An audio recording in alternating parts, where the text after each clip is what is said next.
প্রাণের অধিক বেশি দাম যার, রহমাতাল লিল আলামিন। জানো কি তোমরা তাহার নাম, রহমাতাল লিল আলামিন। অসহায়ের বুকে যে জন গোপনে করে সওয়ার, দরুদ পড়ে সবহে ও শাম, রহমাতাল লিল আলামিন। জানো কি তোমরা তাহার নাম, রহমাতাল লিল আলামিন। গরিবেরে আহার দিতেন, নিজে হয়ে রোজাদার। নিয়মর ভালোবাসার খাম, রহমাতাল লিল আলামিন। জানো কি তোমরা তাহার নাম, রহমাতাল লিল আলামিন। প্রাণের অধিক বেশি দাম যার, রহমাতাল লিল আলামিন। জানো কি তোমরা তাহার নাম, রহমাতাল লিল আলামিন।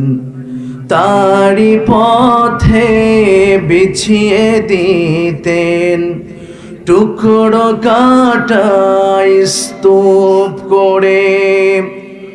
তাকেও দিলেন প্রেম মুজাসসাম, রহমাতাল লিল আলামিন। জানো কি তোমরা তাহার নাম, রহমাতাল লিল আলামিন। প্রাণের অধিক বেশি দাম যার, রহমাতাল লিল আলামিন। জয়পুরহাট জেলা পাঁচবিবি উপজেলার অন্তর্গত ধরঞ্জি ইউনিয়ন উত্তরপাড়া জামে মসজিদের উদ্যোগে বিরাট তাফসিরুল কোরআন ইসালের সওয়াব ওয়াজ মাহফিল।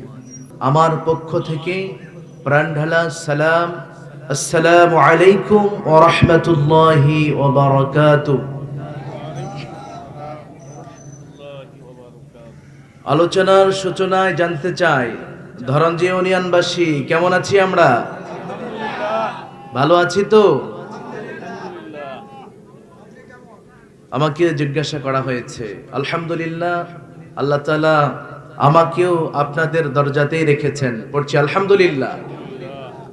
চমৎকার করে আল্লাহ তাআলা বলছেন, লাকাদ খালাকনাল ইনসানা ফি আহসানি তাকওয়িম। চিৎকার দিয়ে পড়ি আল্লাহু আকবার।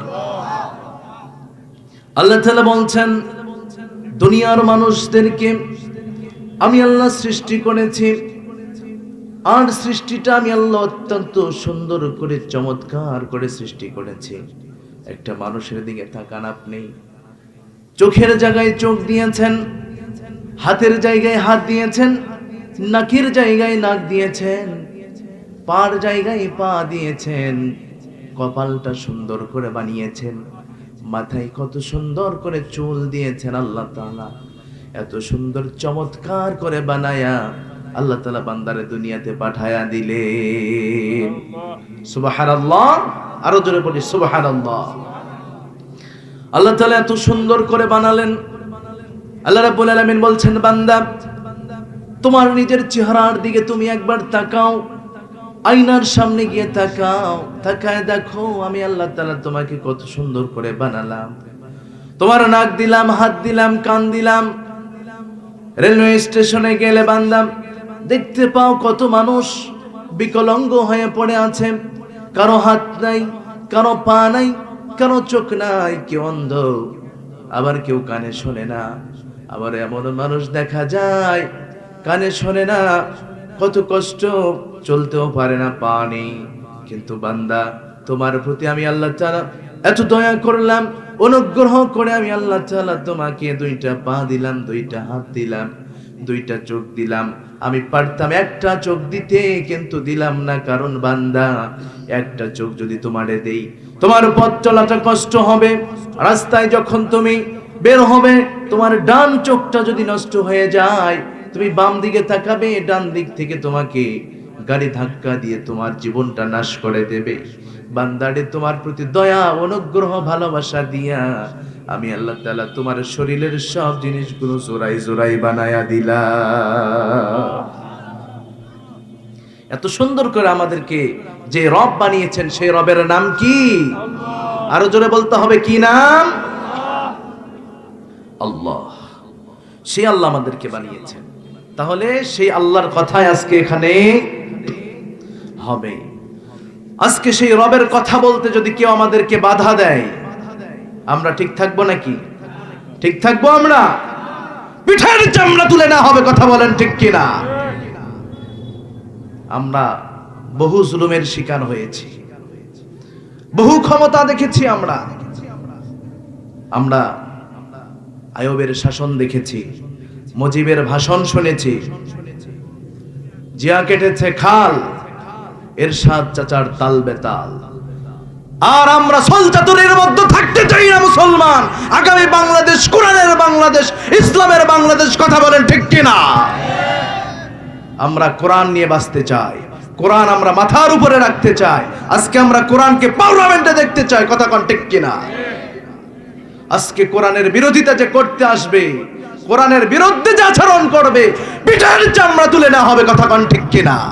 ছেড়ে দেওয়া হবে না। আজকে বহু জুলুমের শিকার হয়েছি, বহু কথা শুনেছি। আমরা ক্ষমতায় আসার আগে তারা বলেছে, আমরা ক্ষমতায় গেলে মদিনার সনদে আমরা দেশ পরিচালনা করব। শুনি নাই? হয়েছে? মদিনার সনদে হয়েছে? মদিনার সনদে হয় নাই, মুদির সনদে হয়েছে, কথা কোন ঠিক কিনা? মুদির সনদ দিয়ে আমরা এই দেশ চলতে দেখেছি, মদিনার সনদ দিয়ে দেখা হয় না। আমরা আগামীতে এই দেশ মদিনার সনদে চলুক, আমরা চাই কি না? যদি আমরা মদিনার সনদে এই দেশ চলতে দেখতে চাই, তাহলে কোরআনের পক্ষে থাকা লাগবে। পারবো তো ইনশাআল্লাহ?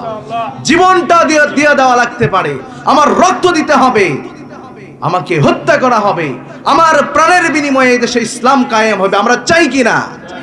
কারা কারা চান? দুই হাত তুলে আল্লাহরে দেখান।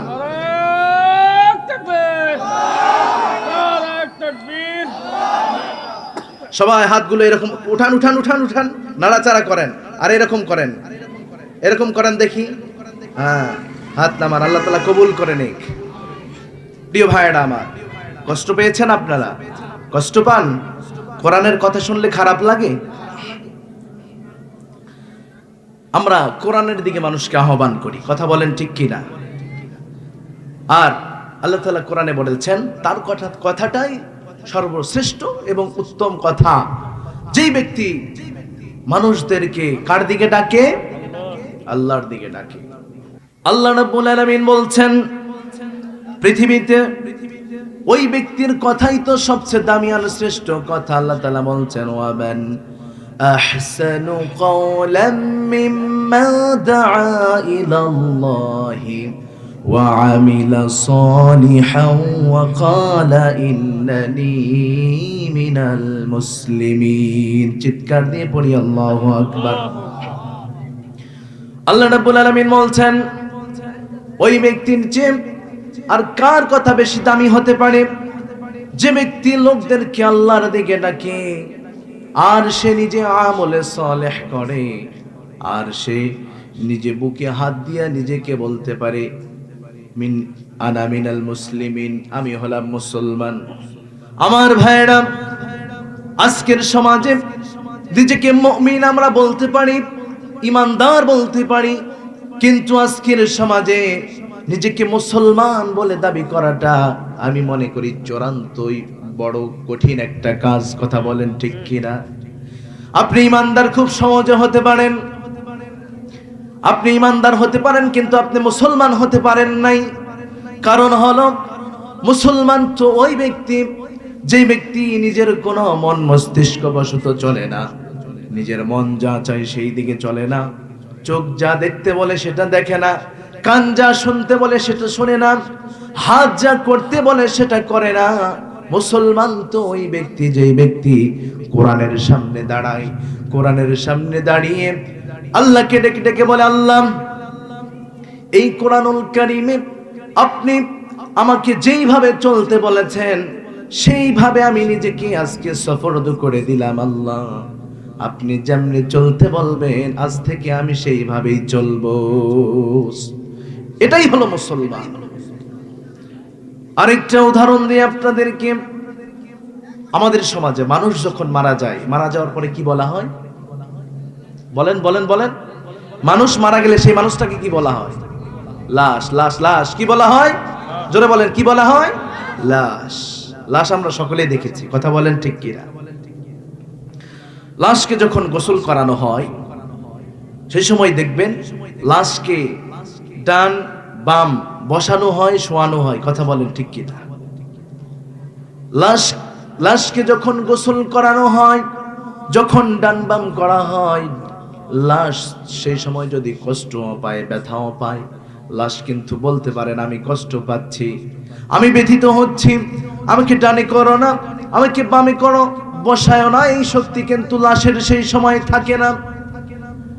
তাহলে প্রকৃত মুসলমান হলো ওই ব্যক্তি যে দুনিয়াতে নিজেকে লাশের সাথে মানায় নিতে পারবে, লাশের মতো নিজেকে মনে করবে। আল্লাহ তাআলা বলছেন, বান্দা জেনা করা তোমাদের জন্য হারাম করে দিয়েছি, জেনা করা যাবে না। তোমাদের জন্য সুদকে আমি আল্লাহ তাআলা হারাম করে দিয়েছি, সুদ খাওয়া যাবে না। বান্দা তোমার জন্য জুলুমকে হারাম করা হয়েছে, জুলুম করতে পারবে না। এই বিষয়গুলো নিজে মানিয়ে নিতে পারবে, রবের জন্য দুনিয়ার সব সুখ শান্তিকে পরিত্যাগ করে দিয়ে একমাত্র শুধুমাত্র রবের সন্তুষ্টিকে যেই ব্যক্তি অর্জন করে নিতে পারবে সেই হলো মুসলমান।